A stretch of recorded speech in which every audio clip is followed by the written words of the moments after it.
Welcome to In Sheep's Clothing, a comparison of Christianity, cults, and world religions. Brought to you by sheepamongwolves.org. Despite the common belief, every road doesn't lead to God. Join Pastor Chuck Lewis on a journey down the twisted and winding theologies of some of the biggest belief systems in our world today, as we separate the dark perversion of the false from the light and truth of God's Word. Today, I have one of our viewers with me. His name is Ken, and he is an ex-Jehovah's Witness, and we're going to be talking with him, and he's going to share his story with us. Ken, thanks for joining us today. It's an absolute pleasure. So let's get right into it. I don't want to take up a whole lot of your time today, unnecessary. So let's start off with this.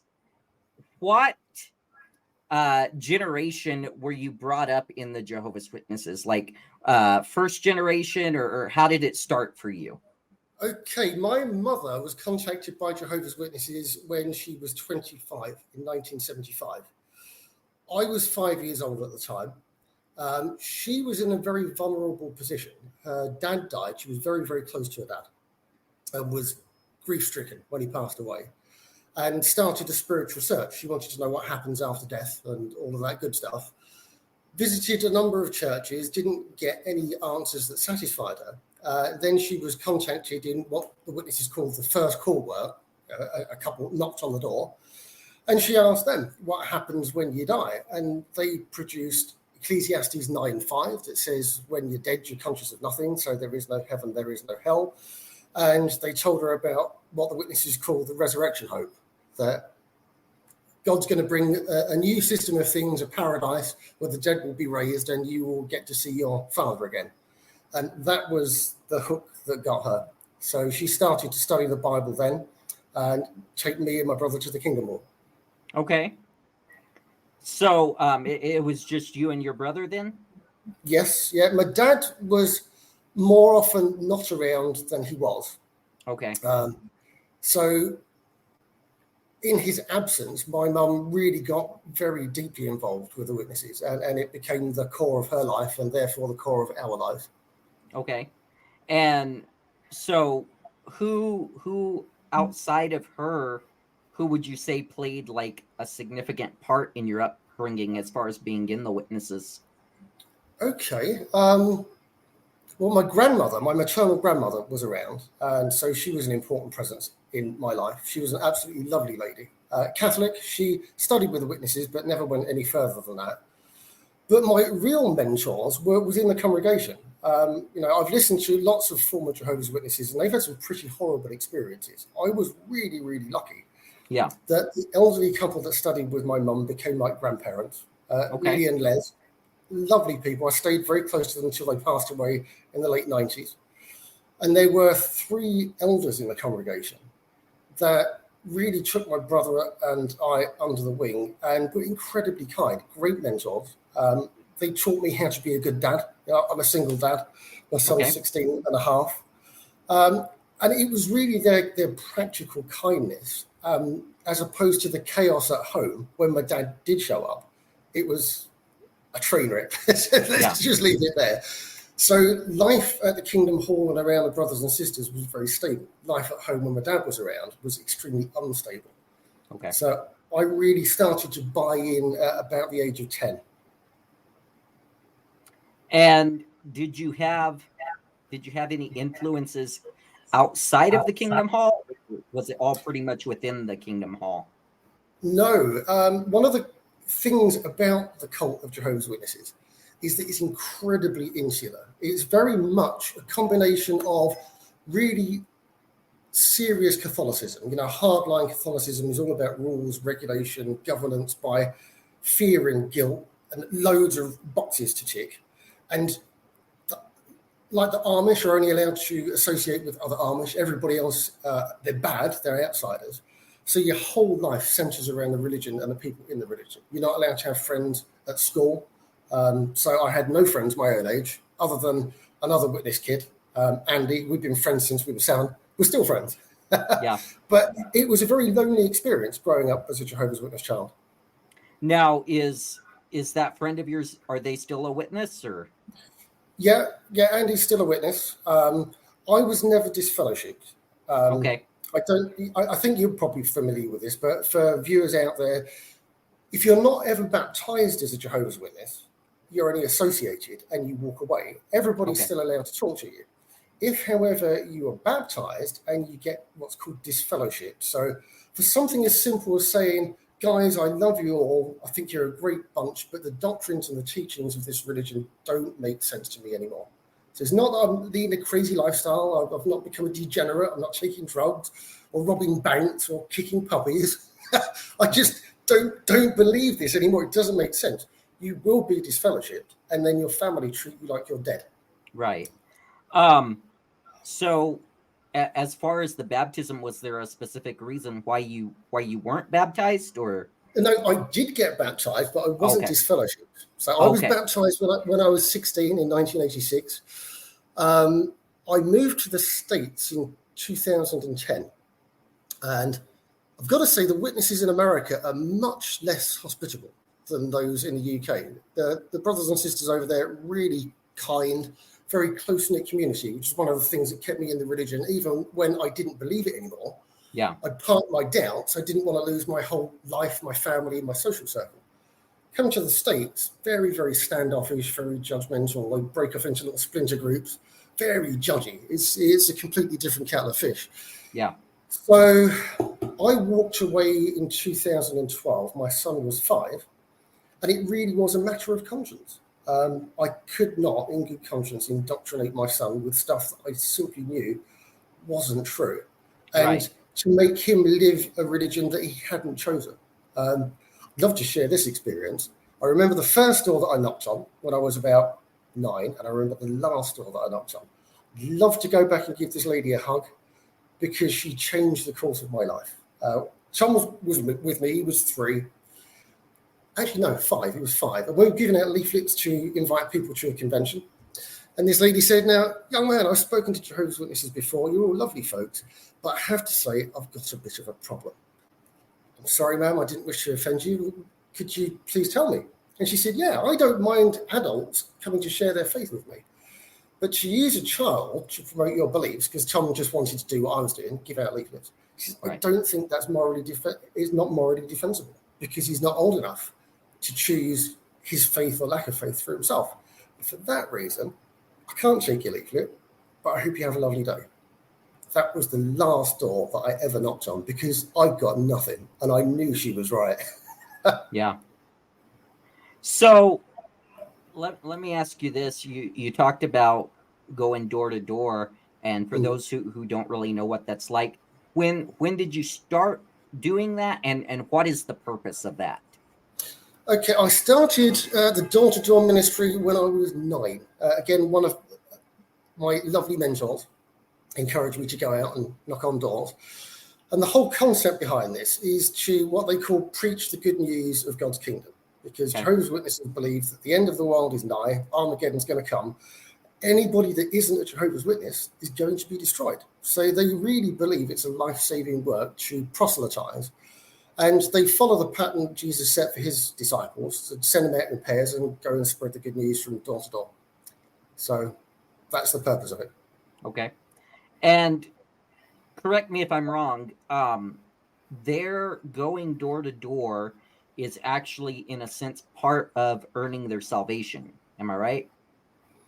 I'd say very much so, because the rationale, one of the things that kept me in the religion, particularly in my teens, is that if you don't go and warn people of this impending destruction and somebody dies because you didn't warn them, you'll have blood on your hands and God will kill you.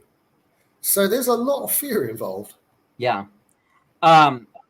Outside of the door-to-door stuff, as you were growing up in this and even at a young age, was there anything that really stood out to you that they were focused on, or was it all just kind of like, this is just the norm? When you grow up in a cult-like environment, that's all you know. So you think is normal. One of the things that they do with their kids is they put pressure on their children to evangelize at school. They describe it as territories. That's your territory. We can't go to school and witness for you. So you're put under pressure to evangelize with your schoolmates, which I did because I really bought into it. And that sets you up for bullying and exclusion and all that kind of crazy stuff. Yeah, I was going to ask, so what was it kind of like? I know you said that you had a friend who was a JW and that, but as a kid in a public school, you went to public school, right? Mm-hmm. As a kid in a public school, what was it like being surrounded by, unbelievers or that? What was it like for you? It's very much, the witnesses have this them and us mentality, that anybody that isn't a baptized witness is intrinsically bad and God's going to kill them, come Armageddon. And you are not allowed to have friends outside of the congregation. Now, there were a few kids that I was friendly with and wanted to be friends with, but I wasn't allowed to associate outside of school. So growing up as a Jehovah's Witness in a public school is a very lonely experience, very isolating. In England, we had what were called assemblies, where prayers and songs and all that kind of stuff, an address from the headmaster. Weren't allowed to attend that. Obviously, you can't celebrate Christmas or birthdays, any of that stuff. So you really are isolated and singled out. It's a very lonely experience. Yeah. So here where I'm at in New Mexico, there's actually it's actually quietened down quite a bit since the pandemic and all of that. But before that, there was a very prominent Jehovah's Witness presence in this community. Mm-hmm. And I worked at the library for several years with the reading program and stuff. And I know that kids that would come in there whenever we would do, because it was during the summer, if we did anything that had to do with the 4th of July or anything like that, they could not participate. Yep. Yeah. This is something that I questioned as a kid. Witness doctrine says that if you stand for the Pledge of Allegiance and put your hand on your heart and recite the pledge, you're worshipping the flag. I never thought that was the case. It's not an act of worship, it's an act of respect. Right. And that was a big problem that I got when Tom went to school. I thought that was really unfair, and that was one of the drivers. I don't want my son being picked on and singled out and being made to be a pariah. It's craziness. For me, obviously I'm from the UK. I am not a US citizen, but I'm here legally on a green card. When the national anthem plays, I will stand up and put my hand on my heart. Why? Because it's a gesture of respect. The flag represents the nation, the people of this country that have been very kind and hospitable to me. So not to show that respect would be a really bad thing, I think. So yeah, the witness mentality on that, very strange. Yeah. So there's a focus on Armageddon, of course. There's a focus on proselytizing door to door, of course.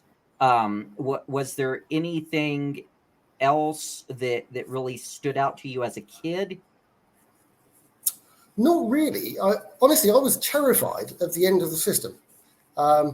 When we spoke over the email, you brought up the subject of 1975. Now, a lot of people are aware that the Watchtower Society pretty much predicted the end of the world, Armageddon, would come in 1975.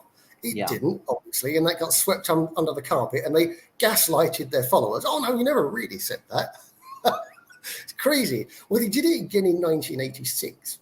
So for your viewers out there, Jehovah's Witnesses have this, what I call crackpot theology. They believe that the times of the Gentiles started in 1914. Well, actually, the Gentile times ended in 1914, and we entered the end times.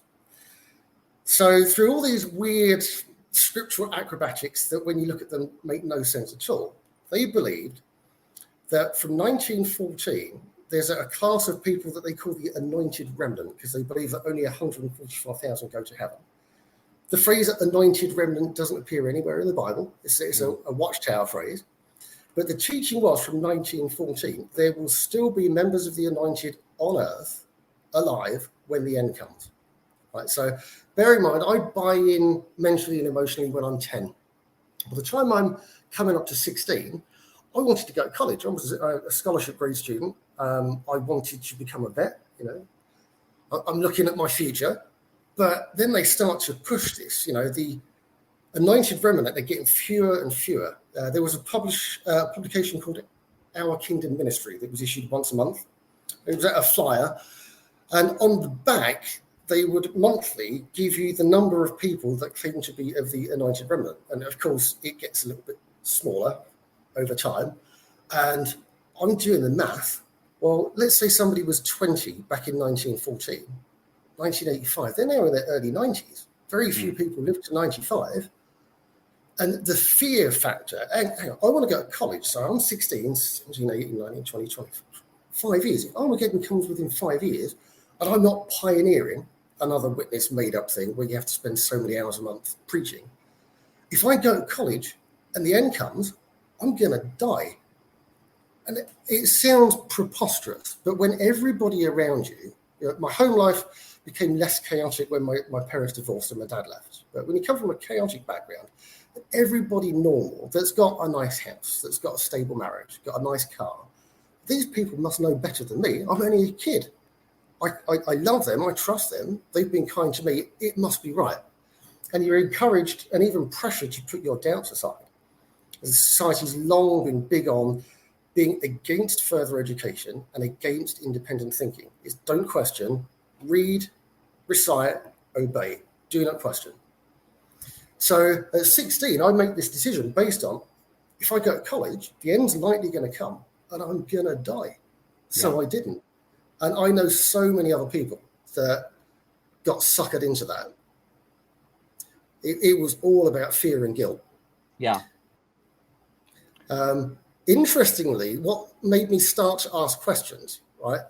By the time I hit 20, the end hasn't come. And I'm thinking, well, I could be graduating from college at this point. I think I've been had.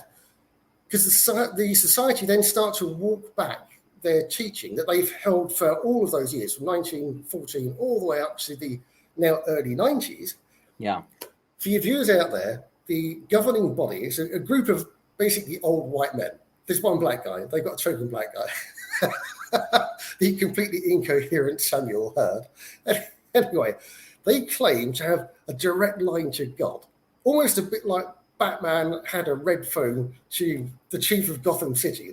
They claim to have like a God phone. Oh, hang on. New light from God. We're going to walk back this teaching. We've had new light. Didn't really mean that people that were alive in 1914 who claimed to be of the anointed would still be on earth. Yeah. Really means that people that were of an age of understanding, so about the age of 10 years old, some of those people will still be alive. And at that point, I'm thinking, they've just bought themselves another 10 years. They're making this up as they go along. But I was only 20, still living at home with my mum. She has been in poor health for a long time. So I'd been a caregiver since a young age. So I don't want to abandon my mum. I don't want to lose my brother. I don't want to lose all my family and friends. So I'm just going to park this down. And I started to rationalise. I can't think of a better way of living. I like the moral code. It's my family, my friends. Okay. But the doubts got deeper because when that 10 years came to an end, is anybody that was alive in 1914 will be on earth when the end comes. All right. So again, you bought another 10 years. I wonder what nonsense you're going to come out with when that 10 years expired. Yeah. So I left in 2012. Didn't look back. Didn't even think about looking for the ex-JW community online. But I asked my pal Andy, and I've been very careful not to bash his beliefs, because they're important to it. But right. I wanted to know what's the latest understanding of the generation that was supposed to not pass away before the end comes. So the governing body have cooked up this completely ludicrous teaching. I mean, it's not even credible. Apparently, Jesus clearly meant there would be an overlapping between the generation that was alive in 1914 and when the end comes. It doesn't say that anywhere in the scriptures. I mean, it's completely fabricated. And anybody, I can't understand how anybody that's been around in the religion long enough can't see that it's fabricated. Yeah. And still buy into it. Because when I heard that, I'm like, it's not like they've even made a credible attempt. It's the lamest excuse ever. Yeah. I am so glad that I had the gumption to get up and leave. Yeah. And not inflict all that craziness on my son. Did you did you ever question the ones that were over you, the authorities over you, and did you ever bring questions or that to them? No, and here's why. Because if you ask questions and you rock the boat, you get kicked out, and then you lose your family and your friends. They weaponize the family unit. It's really, really sad. Now, the Bible, I've recently revisited the Gospels, and for the first time in my life, read all 4 Gospels. I used the English Standard Version, Study Bible. And I wanted just to let them speak to me without the mental filter of the Watchtower Society saying, this is what it really means, because they love to do that. They love to put their own spin. And when I read the scriptures, it struck me that Jesus was obviously an historical character. They looked like genuine eyewitness accounts. Lots of contradictions I found, lots of things I agreed with, lots of things I didn't agree with. But you're not allowed to do that as a witness. Or if you do, if you actually voice those doubts, they will be down on you like a ton of bricks and you get kicked. Yeah. It's called being disfellowshipped. It's entirely arbitrary. Yeah. And what's crazy, when I read the scriptures, there is some instruction on shunning by Christ, but not to the level that the witnesses do. It's basically, if somebody accepts Christianity, there's a certain moral code that goes with that. And if you choose to reject that code and lead a debauched life, for example, then you restrict your association with that person. So you don't share meals, you don't make them part of your close circle of associates. Right. But it does say that you should extend love and kindness and try and win that person back without a word. But the witnesses will treat you like you're dead. If you're, I know of people that have been disfellowshipped, fallen upon hard times, even been homeless, and their parents say, well, tough luck. Yeah. We don't care.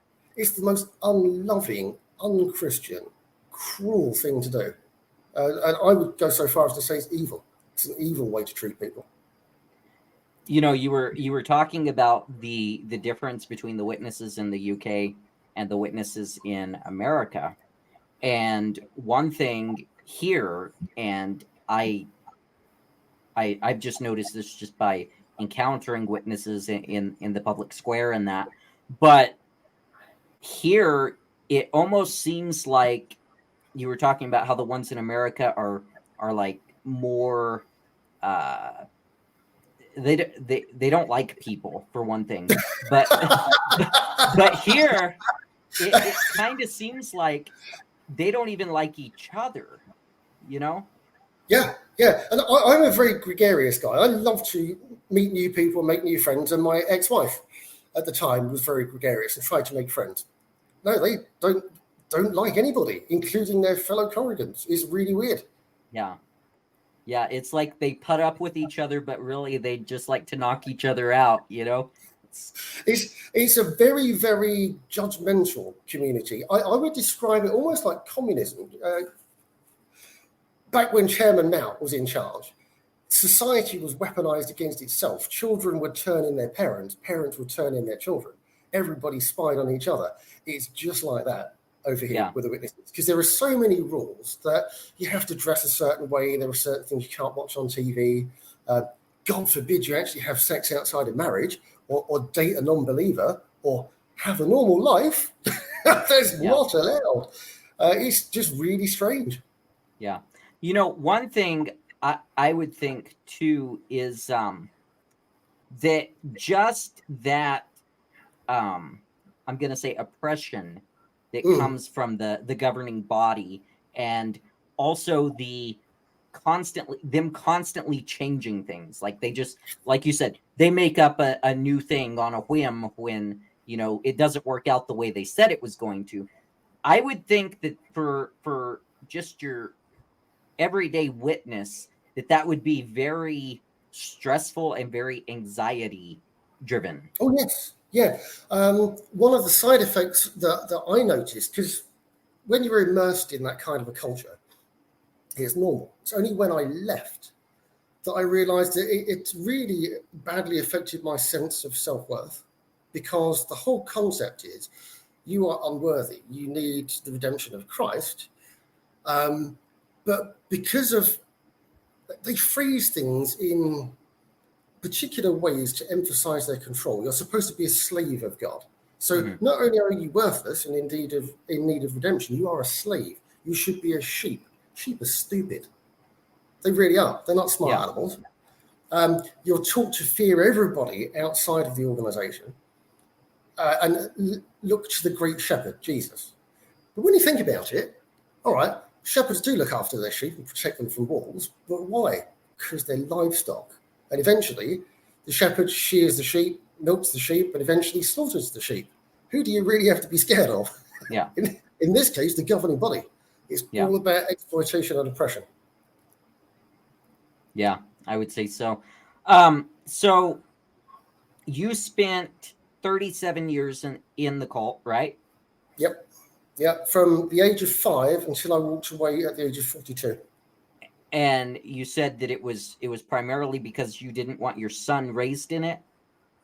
Yes. Yeah. Okay. And I realized that the governing body just lied and stolen years of my life, decades.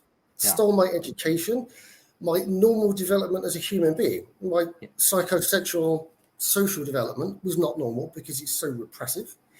Set me up for a marriage that sadly ended. And again, it's not that my ex is a bad person. I don't think she is. I think she's really, really messed up. Her childhood was arguably worse than mine, incredibly homophobic, because the two worst things you can be as a Jehovah's Witness is either an apostate, somebody that walks away and says, I don't believe this anymore, or if you're gay, that's even worse. Right. Turns out my ex knew from quite a young age she was a bit different and is bisexual, which is fine.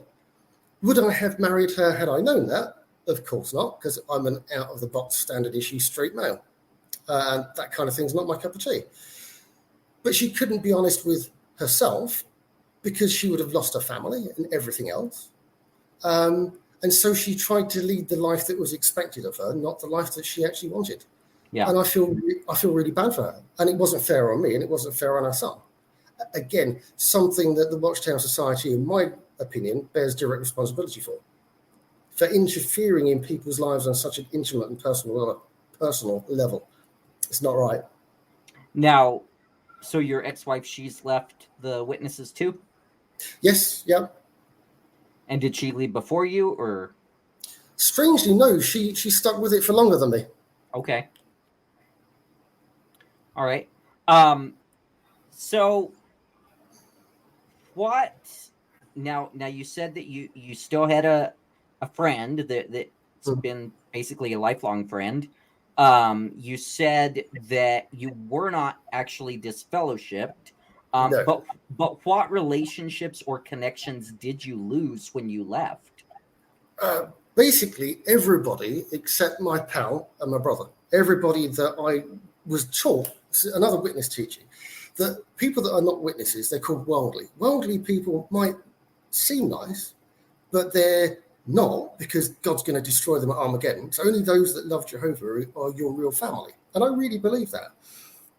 Turns out not to be the case, because all of those people that I knew and loved for decades disappeared. And as I've built my new life, so many worldly people have been incredibly kind, people from different faiths, different walks of life.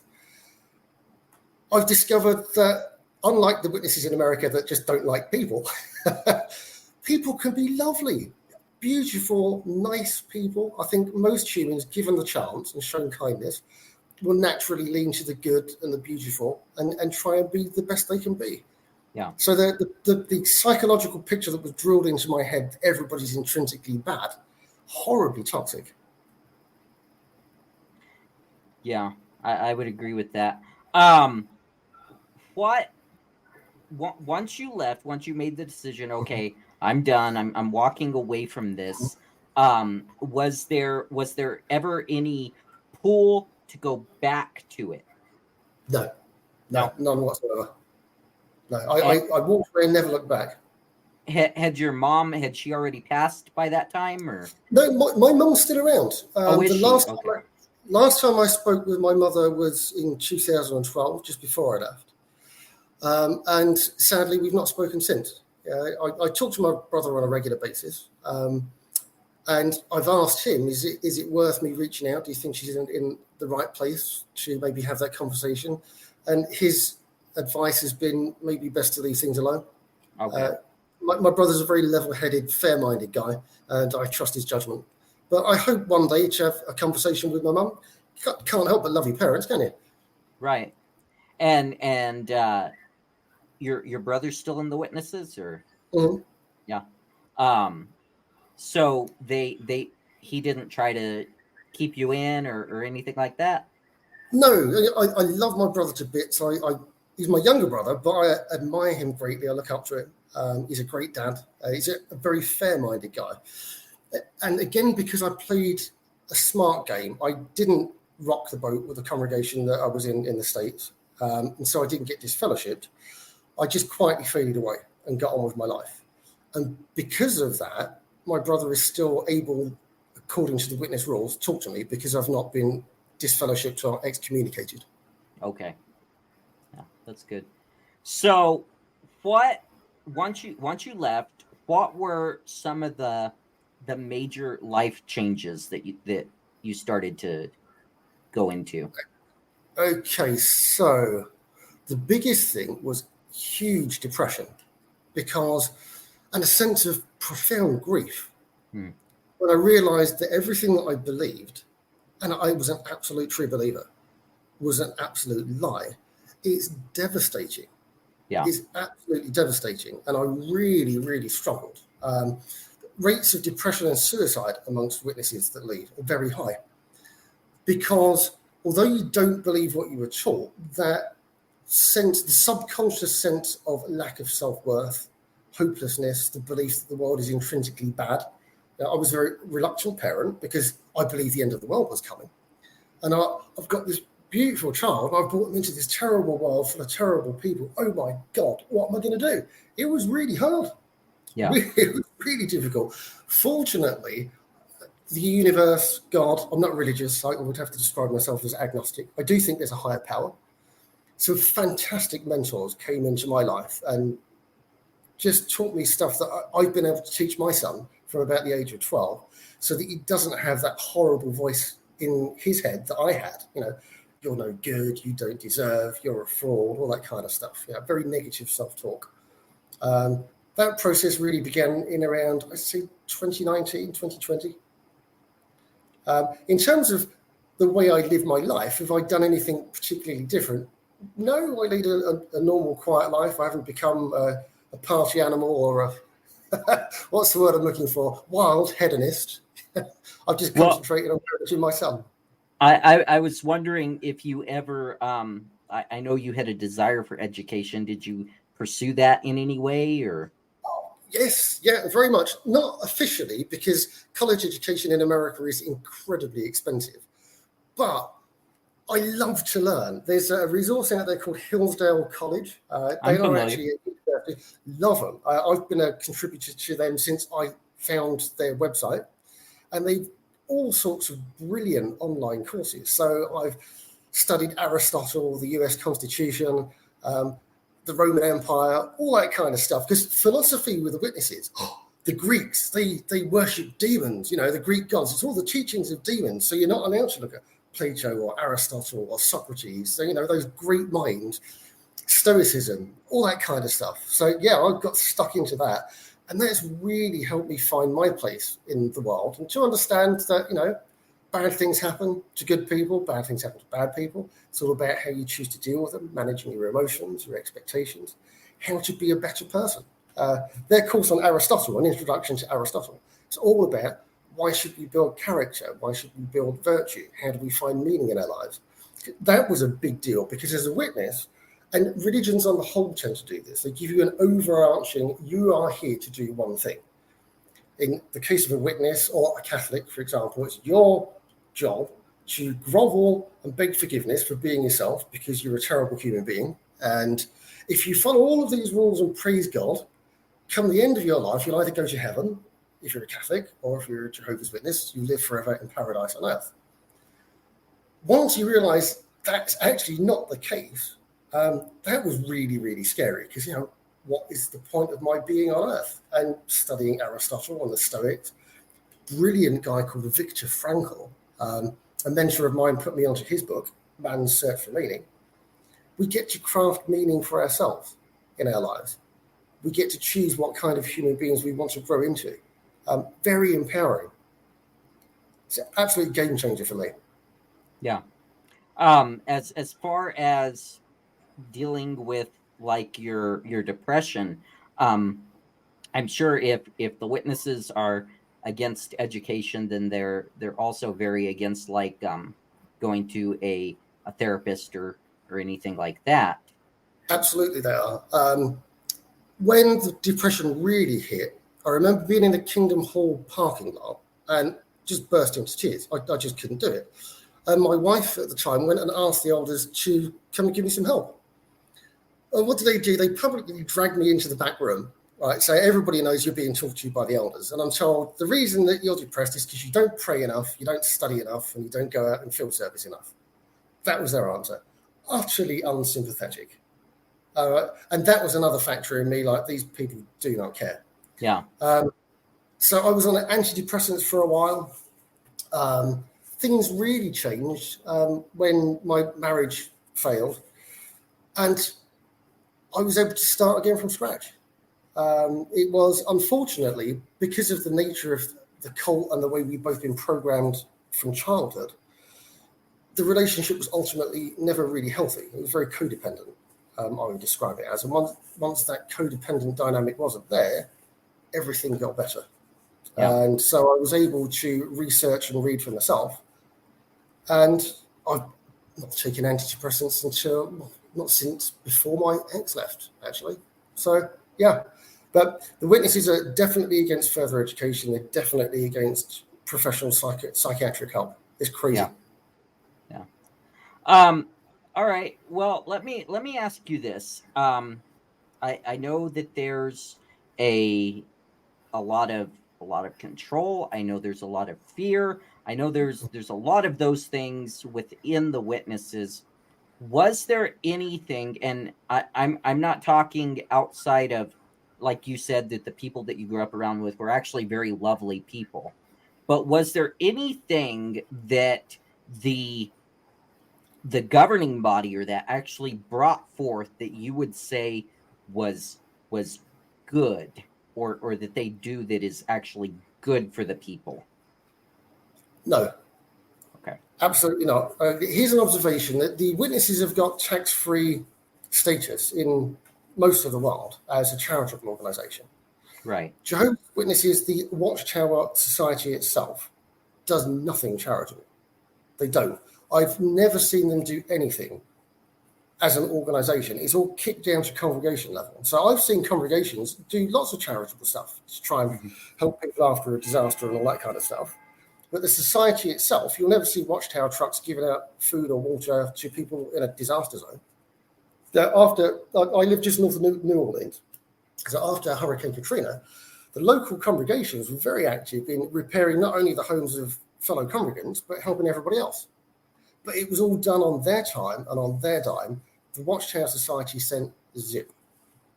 It's completely fraudulent. Yeah. Is there anyone who is it solely just like the governing body that is in charge of their finances, or are they under anyone's authority, or how does that work? Okay, I'm not an expert, but my understanding is that the Watchtower Society has got hundreds, if not thousands, of corporations to protect itself legally and financially. But the governing body, they claim to be God's mouthpiece on earth, so they call the shots. Right. Okay. So what would you say? You can't really find anything good. They don't really do anything to benefit society or anything like that. What would you say is the most dangerous aspect of this cult? Okay, there are two, because I gave that a thought when you gave me the list of questions you were going to ask. The first one is their teaching on blood. So Jehovah's Witnesses teach that you cannot take blood transfusions. It's based on the scripture in the Old Testament that says when you kill an animal, you have to pour out its blood and not consume the blood. Right. And then in the book of Acts, there was a council of early Christians. It was about the issue of circumcision. And they decided the only thing you need to do is to abstain from fornication, abstain from worshipping pagan gods, and abstain from blood. Now, this was referring to the consumption of blood as a food item because blood transfusions hadn't been invented at the time. The governing body's rationale is that God can see into the future, and the Bible is timeless, so that applies to blood transfusions, and the wording is very specific, to abstain from blood. And that includes taking a blood transfusion. Now, I've got some very ambivalent feelings here because there are risks involved in blood transfusions. Screening against blood-borne diseases is much more effective now than it ever has been.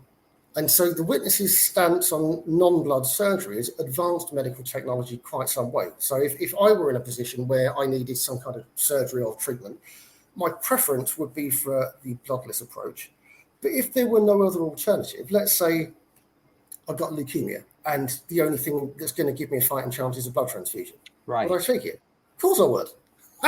That was another thing that made me walk away when my son was small. If Thomas needed a blood transfusion, it was, everything else had been exhausted. Would I give it? Of course I would. But the Watchtower Society puts pressure on people to die. It is horrific. I remember I was 30, I had sinus surgery, right? And I was still a true believer at this point. And when I woke up from surgery, my first words were, is this the new system? Did I die? And I would have willingly died refusing a blood transfusion because I truly believed that I'd receive a resurrection. It kills people. And worst of all, it kills children. Yeah. I can't find words enough. And the Watchtower Society actually glorifies this. They, at conventions, they show photographs of children that have died pleasing Jehovah. What kind of God would be pleased by the death of a child? Yeah. You have to be a monster. And the fact that I believe this stuff absolutely staggers me, but that's the power of brainwashing. And it really is a very brainwashy thing. So that's the first most dangerous thing. The second most dangerous aspect is the Watchtower Society's deliberate and systemic cover-up of child sexual abuse and enabling and covering for the predators. When I discovered this was going on, my head nearly fell off. I couldn't believe it, and I was furious because, fortunately, I never let my son unsupervised with other members of the congregation. But they enable sexual predators to abuse children. I was asked this by an elder, a young elder who was recently appointed, and I thought we just got the wrong end of the stick. Because he asked me, Ken, what would you do if a child made an allegation of sexual abuse in the congregation? First thing I'd do is come and let the elders know, and then I'd go to the police. Oh, you mustn't do that. What do you mean, mustn't do that? Well, we've got to look after the reputation of the congregation and the well-being, the spiritual well-being of the offender. And my response to that was, we can look after the spiritual well-being of the offender when he's behind bars. Right. But you do realise you could get disfellowshipped. So you're going to tell me then that if I go to the police and make sure a child can sleep safe in their bed instead of being abused, God's going to kill me at Armageddon. Well, I'll take that deal any day of the week. Yeah. Unbelievable. So I thought you just got the wrong end of the stick. But I discovered quite by accident, I'm a big old Star Trek fan, the original series, and I'm looking up an actress called Barbara Anderson. And I stumble across this book here, Barbara Anderson. She and her husband reached a very high level within the Watchtower Society. They served at the Brooklyn headquarters. He was a circuit overseer, which is a bit like a bishop, and she obviously travelled with him.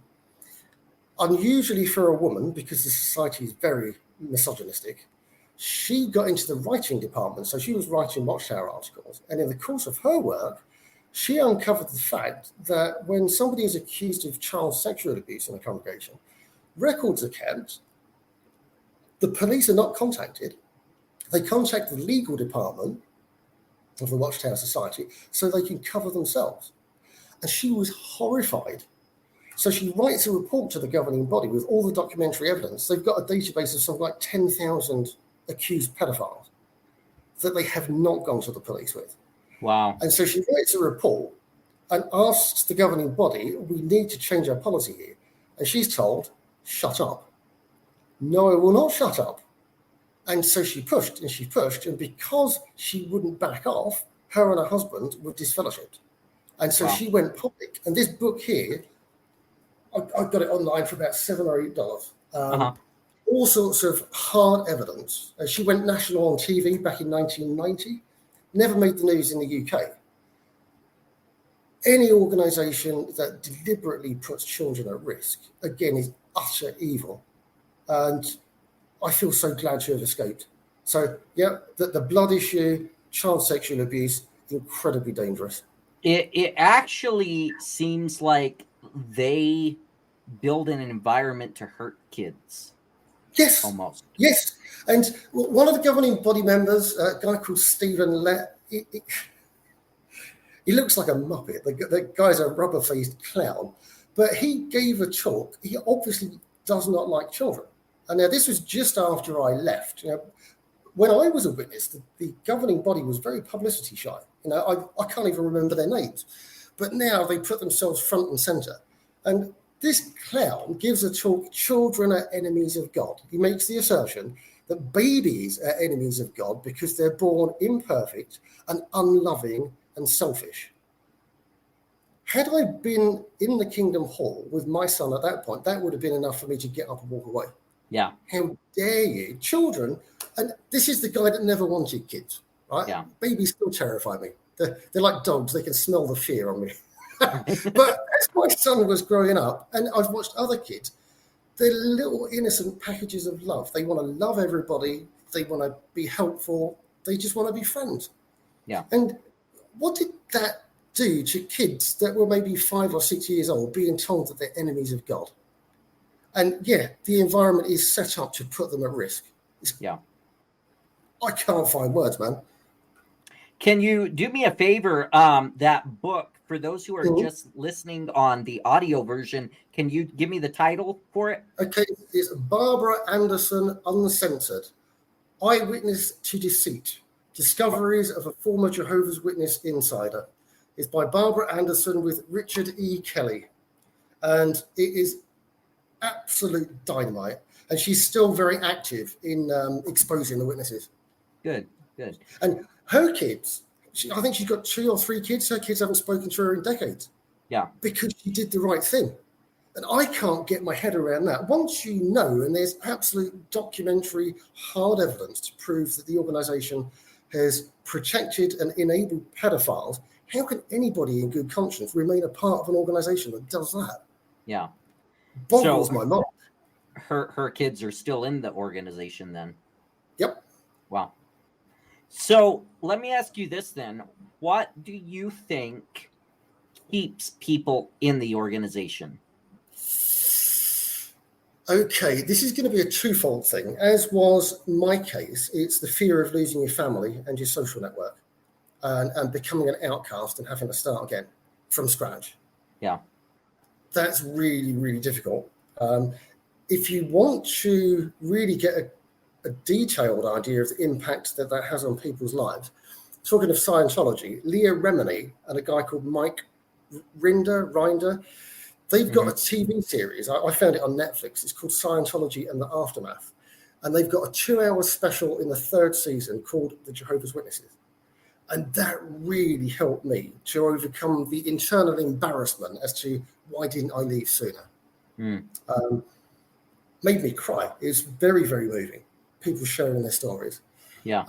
That's the first one. And I think the second reason that people stay in there, have you ever heard of the idea of the sunk cost fallacy? I'm not sure, honestly. Okay. We'll all be familiar with it. I'm going to use an example that guys will understand. Have you ever bought a car that's been an absolute money pit? And you poured all this money into it and it goes wrong again and you think, should I ditch it or should I make the next repair? Because you're chasing the money you lost. A little bit like a gambler chasing his losses. Right. The idea of admitting to yourself, I have bought into an absolute lie for decades of my life is terrifying. Yeah. And I think most people would rather bury their heads in the sand and keep chasing the years that they've sunk into it. Yeah, they've invested too much. Yeah. I mean, for me, 37 years, but at least I got out at a relatively young age. I was 42. There's another book that really helped me. This one here, I'll hold it up. Crisis of Conscience by Raymond Franz. I was going to ask you about that. Being a member of the governing body, because I remember going to Twickenham Assembly when I was 7 in 1977. I believe I remember him speaking. This guy was 60 plus when he got to look behind the curtain like the Wizard of Oz and see the organization for what it was. And he had the guts to push for reform. And again, when he pushed for reform on scriptural grounds, they just booted him out. Yeah. Man, this book, again, really, really helped me because I was furious. I was absolutely enraged. I mean, yeah. For years, actually. So this rage, this resentment, even hatred towards this organization.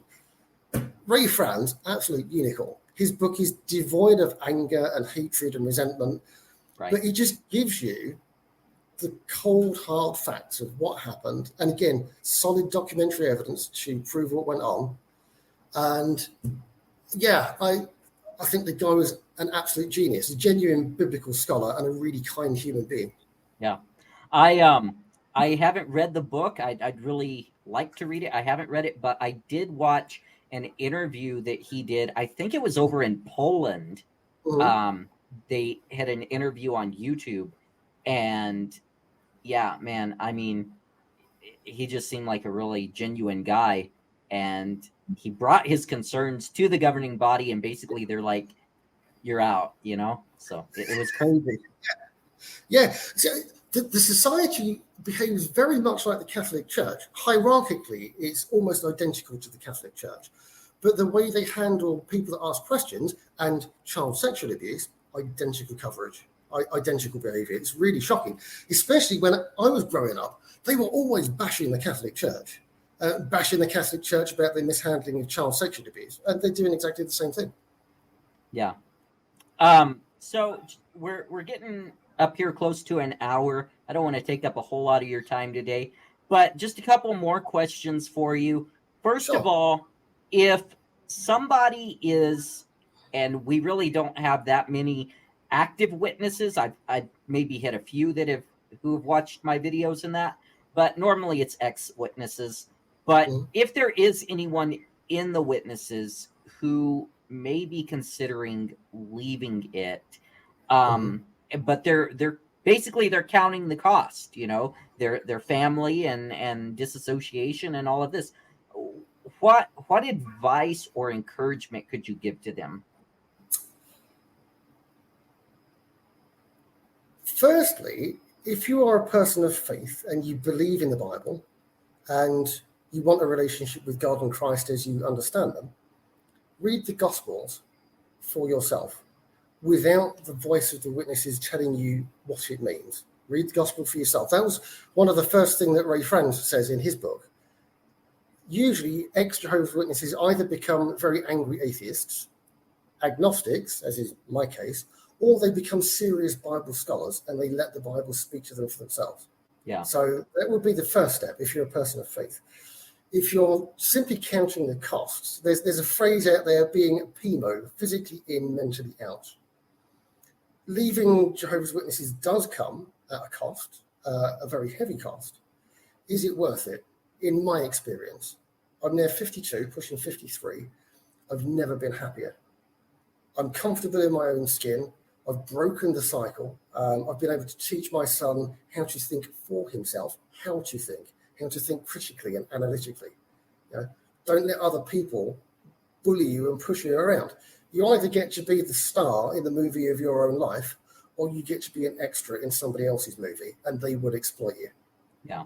So what do you want with your remaining years on earth? Is it worth it? In my experience, absolutely. Would I do it again? Absolutely. The only regret that I've got is that I didn't do it sooner. Yeah. Okay. And what would you say to anyone that may actually be considering becoming a witness, or maybe they've had witnesses come to their house and are kind of drawing them in. What would you say to them? Run like hell. But also, if you are a serious Bible student, be aware that the Watchtower Society's Bible, the New World Translation, when I was a witness, I believed it was the best translation out there. It's heavily doctored. Again, they used to bash the Catholic Church for what they called spurious texts to support the Trinity. They've done exactly the same thing in their Bible, and I can prove to you from their own publication. Have you ever heard of the interlinear translation of the Greek scriptures? Mm-hmm. So it gives you the original Greek text and the word-for-word translation. So it's very disjointed, but it gives you what the Greek text says. Right. And then you've got the Watchtower Society's translated text. Matthew 24, at the front end, it says that Jesus' disciples were on the Mount of Olives in front of Jerusalem, and they take him aside and say, "Tell us, Lord, what will be the sign of your presence and the conclusion of this system of things?" It's very witnessy. They talk about Satan's wicked system of things, this system of things, yet in their own publication, because they bought the rights to the interlinear translation, the Greek says, "Tell us, Lord," and I'm arranging it so that it makes sense in English, "what will be the sign of your presence and the conclusion of the age?" And that age, when you read the whole of Matthew chapter 24, is talking about the age of Israel existing as a nation. So they've doctored the Bible, and there are many other examples. There's an activist out there on YouTube, Lloyd Evans, brilliant guy. He's got a series out there called the New World Translation Doctored series, and I think he's up to like 25 scriptures, where you can see they've just changed the Bible to fit their own doctrine. So aside from just run, don't do it, if you really want to know the scriptures, research them for yourself. And then compare what the witnesses tell you. Let me ask you this, and this kind of plays on that. As a witness, are you encouraged to read the New World Translation or are you basically just encouraged to read like the Watchtower magazines and things like that? Right. The emphasis has changed a lot. When I was a kid, and even into, I'd say, the late 90s, the emphasis was very much on scripture. But they produce all sorts of literature which basically interprets scripture for you and tells you what the scriptures mean. There was a meeting called the Theocratic School, and during that, you're assigned so many chapters of the Bible to read a week. So, yes, you read the Bible for yourself, but then you're told what it means, instead of letting the word of God speak to you as an individual. Right.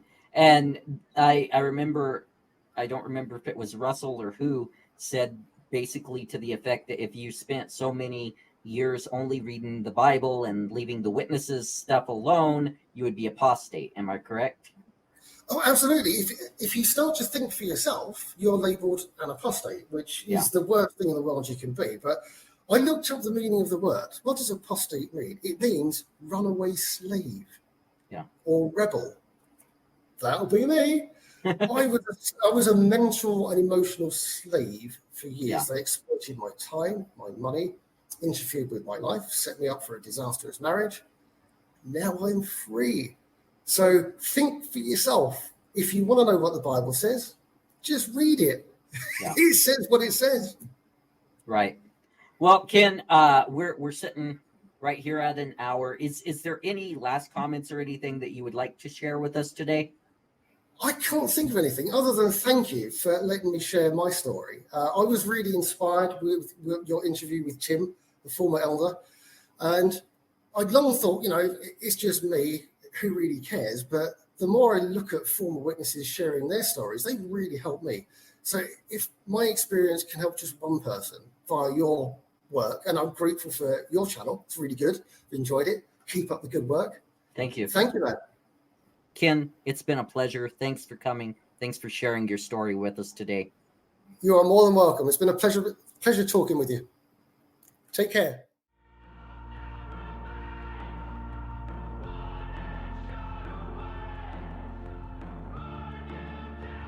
Thanks for joining us for today's episode of In Sheep's Clothing.